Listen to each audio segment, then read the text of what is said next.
This defensive depth chart is crazy. In the world full of podcasts, he's the undisputed heavyweight champion of hot takes, an Auburn sports homer, master of the boog, and message board legend. Get your buttons buttoned and your hats flattened because the Top Button Podcast is about to kick off.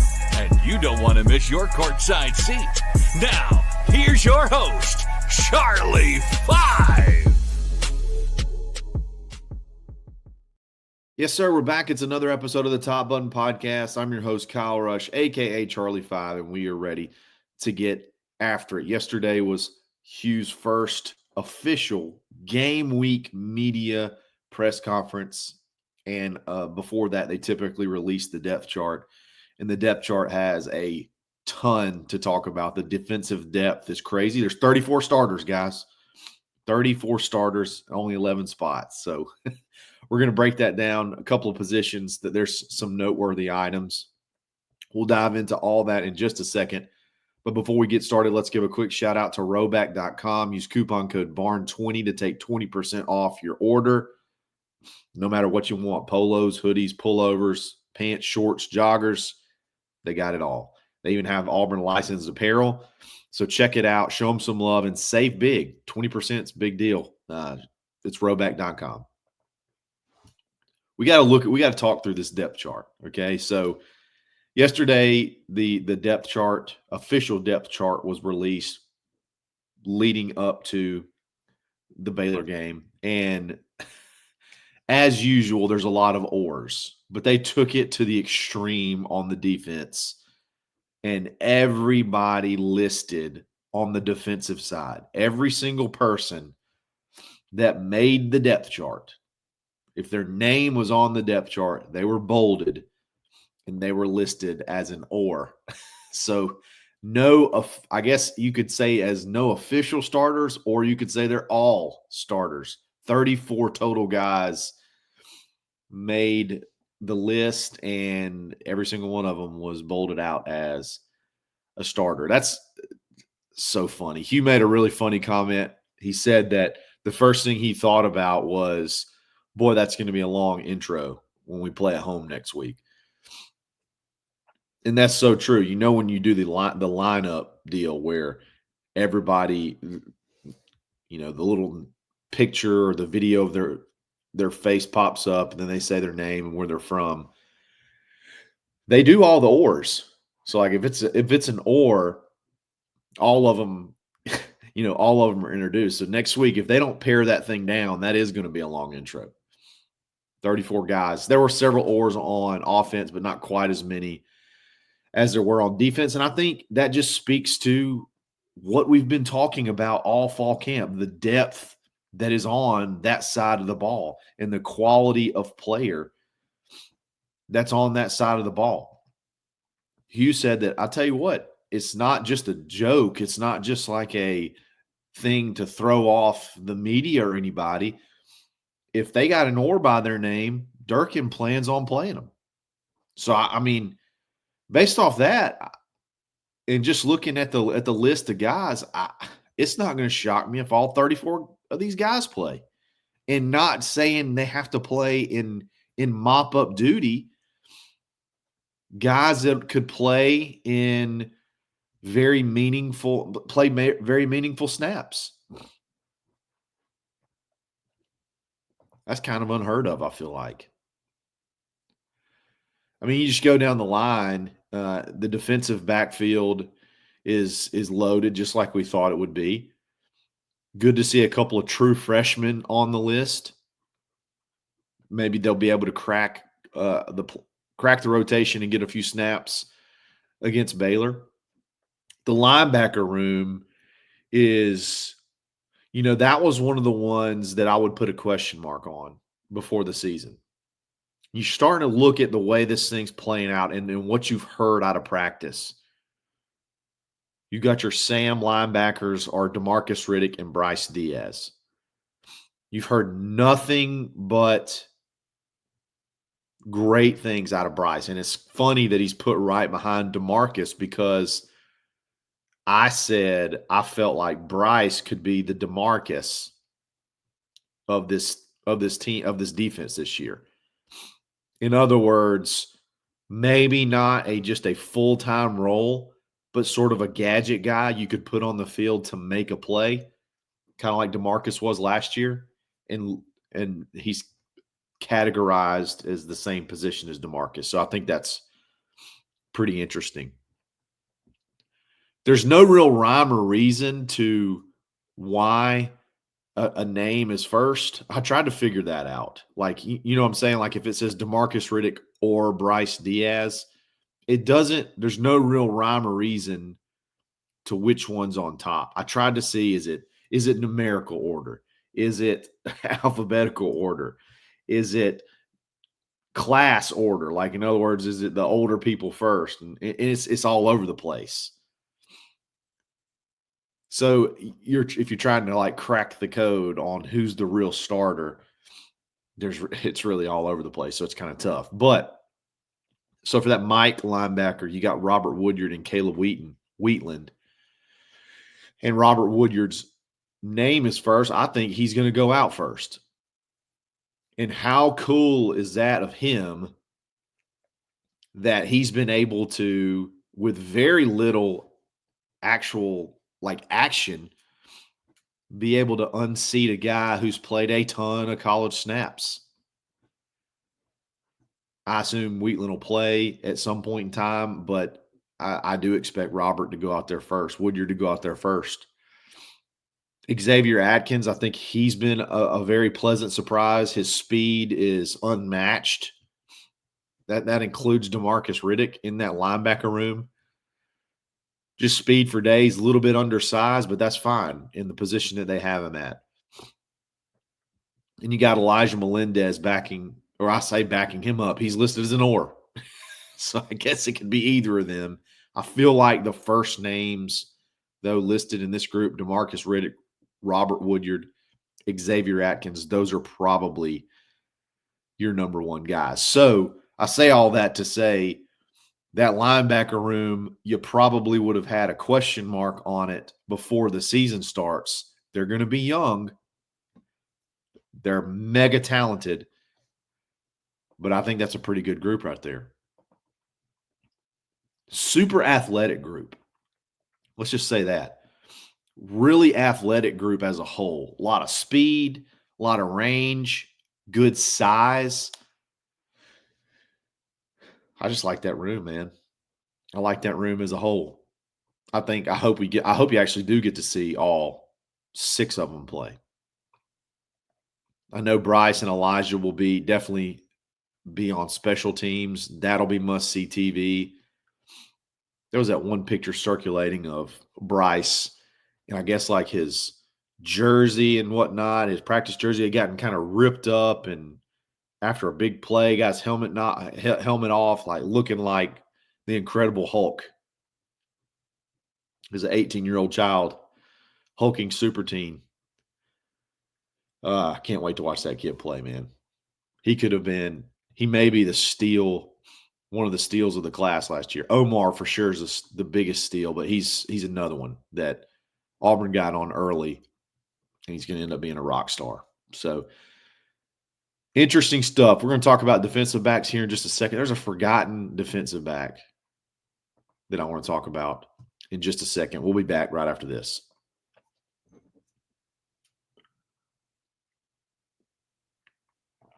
That defensive back room is the oars make sense. Let's just say that. The oars make sense here. Maybe at least on corner, the first 2 in the rotation on each side for sure makes sense. We know Kay and Lee and we know Jay Crawford are going to go out there first. But Rayshawn Pleasant and Rayon Strader are ballers, okay? Starting corners at their respective schools before they came here. And they're players. They can play football. They're really, really good corners, and I think they're going to be very, very very, very instrumental in this defensive backroom success, particularly at corner, being able to keep people fresh, being able to do, a snap here or there to keep everybody healthy, to help whatever. Just being able to have those guys that you can turn to come in, I think that's a really big deal. You got the freshmen, Donovan Starr and Blake Woodby, listed in the oars also as quote-unquote starters. I don't know exactly how much I expect them to play, but we've been talking about how they've had really good fall camps and they've been getting some of the rotations. Durkin does some really cool stuff. So it's not like during practice you get a full sale first team sub out and then a full sale like second team. In other words, you got your number ones out there, and then all of a sudden when you sub in, it's a full squad of number twos. He mixes and matches a lot. He gives guys a lot of opportunities to get reps with other guys that would be considered first team. So he may not switch the whole roster out. He may switch the safeties out, or he may switch a couple of linebackers out, or he may switch a couple of interior defensive linemen out. And then the rest are surrounded by the bona fide true starters. And it just gives everybody, it kind of keeps everybody in the loop and builds the chemistry of that whole group together. Not just saying you're off, your whole squad goes off, this whole squad comes in, and you've only got the chemistry with that one squad. You kind of are building it with everybody. I love that. Looking at the defensive back depth chart, I totally forgot about Tay Seymour. Tay Seymour is listed on the depth chart with Champ Anthony, Jaquez Robinson at free safety. I mean, he was a starter last year at Georgia Tech.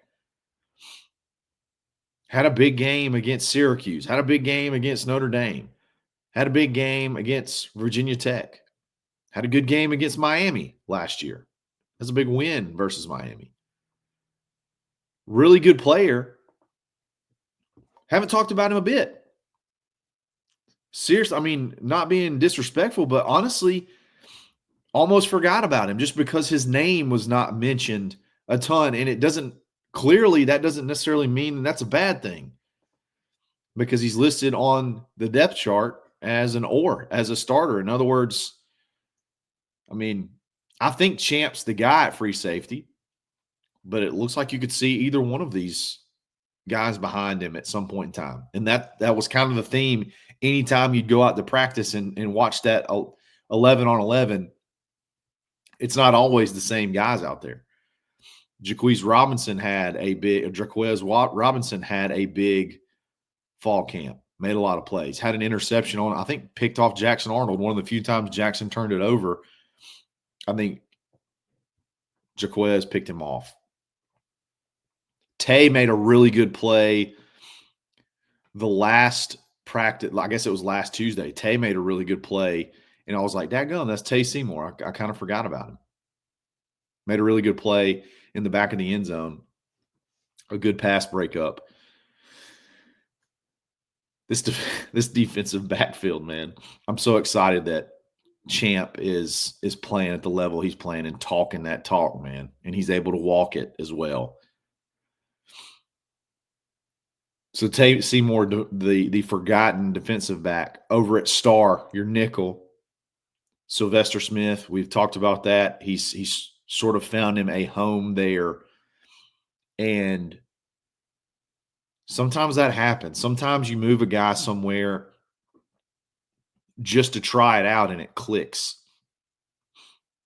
And this could be he struggled to me sometimes at safety when the ball was behind him or when he had to turn and run. To me, if the ball's in front of him, he's fantastic. He can make plays when I'm coming downhill. So you know what? Let's get him a little bit closer to the line of scrimmage. Let's see how that works. And he's had a great fall camp, and he could carve a niche. Really good size too. To me, You think about that nickel as a little bit smaller. I mean, he's 6 foot, 200 pounds. I mean, he can be a very good run support guy, and he's still quick enough to be able to defend in space. I'm a little bit shocked that, not shocked, but Anquan Fagans was listed as a star. I figured he would be for sure the free safety, that lurker free safety. But again, he's a playmaker in high school. So I kind of like the idea of putting him closer to the line of scrimmage. I mentioned this on Zach Blackerby's podcast or the Locked on Auburn, but I can't remember the game that was on TV last year with Thompson. But I just remember every time it was back and forth, and every time Thompson needed a play on defense, Fagans made it. I remember a big fumble, recovery, scoop, and score. Just anytime he can be close to the ball, he makes a play. I hope to see him. I hope to see him on Friday because I think he's a player. And I still stand by. I think he's a guy that if he's one that towards the middle of the season, if he just starts getting snaps, he's going to be too good to keep off the field. This defensive line room, again, this was another one when I did my position group breakdown. I think I specifically said interior. I was a little bit concerned about. I wanted to have my eye on the interior defensive line because I felt like Bobby Jamison Travis and after Malik Blockton, there wasn't a ton in the cupboard. When you look here, you got 8 guys, 4 at defensive tackle and 4 at nose tackle. And all 4 on both sides, all 4 on either side can play. Malik is obviously the dude. I think he's going to be the dude out of that group, and that includes nose tackle, defensive tackle, and nose tackle. He's going to have a breakout year. Then you got Bobby Travis beside him, which I assume that's going to be your starting 1-2 punch right there. You got Malik Autry on the chart at defensive tackle, which that's cool to me because he's looked at as more of a disruptor than just a big body to kind of sit down and plug a hole. That speaks a lot to that kid because when he can, that's who I thought he would be because he was like 365 pounds. He was big old boy when he got here, big softy. And he's come in and he's done the work, dropped about 30, 35 pounds. And he's being very, very disruptive. And I think that's really cool. James Ash, love the way that guy looks as far as the way he's put together. Another guy that can be disruptive at defensive tackle. I think he played some on the end at Florida A&M. Then you got Zacchaeus Walker, who's been here since 1985, it seems like. Good player. Good veteran to have there for sure. And then at nose tackle, we just mentioned Bobby Jamison Travis. Dallas Walker, he is massive. Y'all aren't going to believe how big this guy is whenever you see him out there. He is going to eat some space. And then you got Jay Hardy, who is having a really good fall camp. A lot of good things about him and cool story. I think that could be a really cool story. And then my man, Jordan Crawford. He's up to 337. You couldn't move him with a skid steer. He is a beast. He's the one that everybody talks about. When scouts and whatnot come and they're looking across the field and they're like, who is that guy? That's who they're talking about. This defensive depth chart is pretty fun. I'm not going to lie. Y'all got to check it out. So good stuff. I will be curious to see how you play all these guys. I mean, Hugh said it. He said if it's listed as an or, Durkin plans on playing them. So that'll be fun to see how you work all 34 of these guys into the game and get them meaningful snaps. Not worried about defense. Defense is not my concern. And this just confirms it. So let me know what you think. Let me know what you think in the comments. Let me know if you're as confident about the defense as I am. I think they're going to put on a show. And it'll be fun. Definitely fun to watch. We're going to live stream the game. Not the game. We're going to live stream during the game. You can't live stream the game. So we're going to have guests on. We're going to have a live chat going. So jump in there. That'll be fun. Robert Griffin is calling the game. So if you don't want to listen to a Baylor guy call the Baylor game, tune into the live stream and we'll have a blast. So guys, I really appreciate you listening. We'll be back again soon. Only 2 sleeps away from game day. 2 sleeps away from kicking this thing off and seeing what these Auburn Tigers can do. Guys, I appreciate it. We'll talk again soon. It's another episode of the Top Button Podcast. Stay buttoned. Thanks for listening and drive home safely.